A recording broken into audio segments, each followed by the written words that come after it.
Donald Trump's friends at the Fox propaganda network are not having a good time right now, and that makes me so happy. And it's because Donald Trump himself is struggling in all aspects of his campaign. His rambling remarks, we're not calling them speeches anymore, but his rambling remarks that he's giving every day are just such a disaster that Fox, even the Fox propaganda network, they are struggling to defend Donald Trump. They're struggling to lie on his behalf. And of course, that's their job. And so Laura Ingraham and Sean Hannity, and especially Jesse Watters, are really unraveling at the same time Donald Trump is. And I say specifically Jesse Watters because he co-hosts The Five, and one of the other co-hosts on The Five is Jessica Tarlov, the only person on Fox who is actually speaking the truth, obviously the liberal co-host of the show. And Jessica has been pushing back on Jesse especially hard lately. And so it's all kind of boiling over for Jesse. He's unraveling. Donald Trump is unraveling. Fox is in this state of chaos, which brings so much joy to my heart. But Jesse and Jessica got in a little bit of a verbal back and forth, a little bit of a spat today. And of course, Jessica came out on top. But it started with Jesse trying to lie about Kamala Harris, saying that she's not answering enough questions. She's not being clear enough on her policies. And Jessica shut that down. And it eventually turned into quite the angry back and forth, and we're going to check that out in just a second. But before we do, let's check out the context. And one of the strongest arguments that Republicans are trying to make against Kamala is she doesn't include any details. And if people are paying attention to Donald Trump, they know that he is the one who's really the emperor with no clothes. He said he's going to bring down inflation by signing an executive order directing every cabinet secretary and agency head to use every tool and authority at their disposal to defeat inflation, to bring down consumer prices rapidly. Oh, and we'll do it rapidly. What is that? That's what one kind prong of the plan. Jesse, don't cover for him. No, that's one prong. Uno prongo. That is uno so prongo. far from a policy. That's uno prongo. Stop doing that. You know that it's You're all the one BS. who only said uno prongo. He has no other prongos. You cherry-picked it. No, I didn't Did you not hear drill, baby, drill? I did, and guess what? The Biden administration You know what that has been does? the one doing it. You know what that does? That'll eventually lower rates when you open up American energy. He says no factories opening, no manufacturing jobs. There's been a boon under this administration, over 800,000. A boom or a boon? Is it a boom or a boon? I understand you don't even know what the you're difference. doing, and only for diehard Trump supporters will this work. Normal people can see that he is normal people love me. Normal people people. will not love They you. can't get enough. I know normal people. Do you? Are never they the met in ones your that are life. lining up for the free abortions at the little free abortion tent? And Vance is weird for not just because you guys are focused on abortion doesn't mean that everybody else Actually, has to. it does, So Greg, enjoy and the you know free it. abortion lot. We're gonna go have real joy. Yeah. Every Johnny election is going to get an abortion also. So there. Thank you. That's Because hilarious. men can get abortions thanks to you, Jessica. They can. You guys, He didn't use get that woman protection. vote. Get All right. that woman vote. Keep going for it. So it's no surprise that Jesse is talking over Jessica. He can't win this argument. He has nothing of substance to say. He is a host on Fox. Those people aren't equipped with a lot of common sense. And so Jesse is trying to yell over her. We see Jeanine Pirro do the same thing. We see Greg Gutfeld do the same thing. Jessica is making a clear argument, speaking the truth, and all they can do is yell over her because, much like Donald Trump, they are too insecure and failing at their argument to really make any compelling case against what Jessica is saying, and what she is saying is the truth.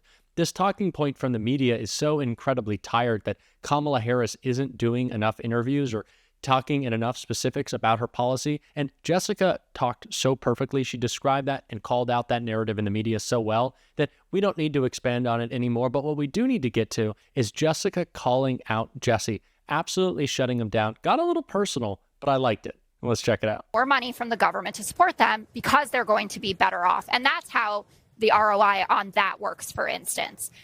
The $25,000 for your down payment, I know that people, the landlords, people are trying to sell their apartments, are going to increase the price by $25,000 there as well. She's acknowledged that it's good for them, and it's also good for the buyer to be able to get on the property ladder. And when she talks about home ownership, which is something that we all aspire to, right, Jesse? I wasn't paying attention. What did you just say? You're really an incredible jerk sometimes. Anyway, the point of it is that it makes communities safer. It makes public schools better when people are invested in those communities. And honestly, the gaggle talk that she had yesterday or the day before, I think that people found out a lot more about how she is going to be supporting these policies and what the benefit to the American public is going to be from them. Jessica is just right. She's right when she's calling out her co-host for the lies they tell. She's also right to call Jesse Watters a jerk. He really is.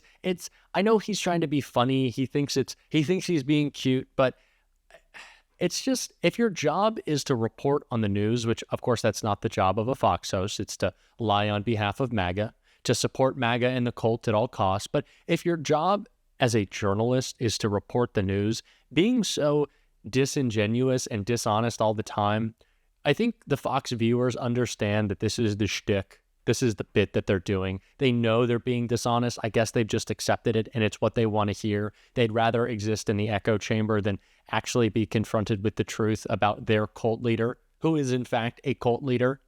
But it's just so sad to see. And so that's why I'm so glad that Jessica isn't putting up with the BS. Every single day, she goes in, she speaks the truth. They try to talk over her, and I'm sure that gets annoying. And this wasn't like a lashing out. I think this was totally professional, totally allowed. And I think that she's right on for calling Jesse a jerk, because he is. It's just kind of who he is.